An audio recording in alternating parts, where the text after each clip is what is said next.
રાજ્ય દેનાર જો કોઈ હોય તો એ પરમેશ્વર છે.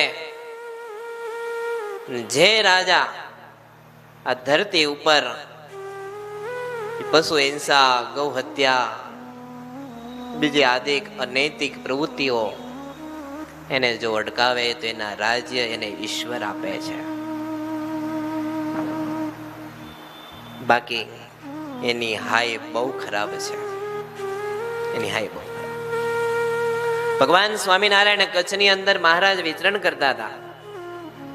ત્યાં એક જગ્યા ઉપર ગાયો મરાતી ભગવાન સ્વામિનારાયણ કહે છે કે હે ભાઈ, તારા રાજની અંદર આ ગાયોની હત્યા થાય શોભનીય નથી.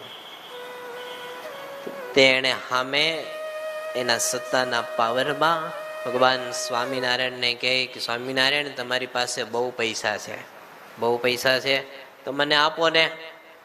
તમે પૈસા આપશો તો હું સારા ચોકીદારો રાખીશ, કારણ કે હું ચોકીદાર આરબો રાખું છું ને એ લોકો મારે છે. મહારાજે સમજાવ્યા, રાજા, તે રાજ્યની અંદર ગૌની હત્યા થતી હોય એ શોભનીય નથી. છતાં પણ એના અહંકારની અંદર એ પાછો નથી વળી શકતો.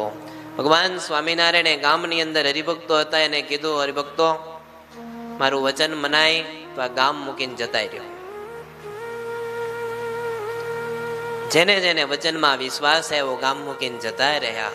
અને ટૂંક સમયની અંદર ઇતિહાસ સાક્ષી પૂરે છે કે બીજા રાજે રાજની ચડાઈ કરી અને ગામ ભાંગ્યું અને મરાણા.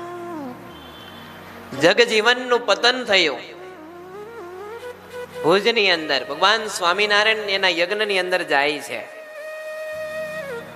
અને મહારાજ કહે છે કે જગજીવન, આ યજ્ઞની અંદર હિંસા થાય છે, માટે મહેરબાની કરીને બંધ કર. અરે સ્વામિનારાયણ, આ દક્ષિણી આ બધા દેવો વિધિ કરાવે છે, એને પ્રશ્ન નહીં, તમને પ્રશ્ન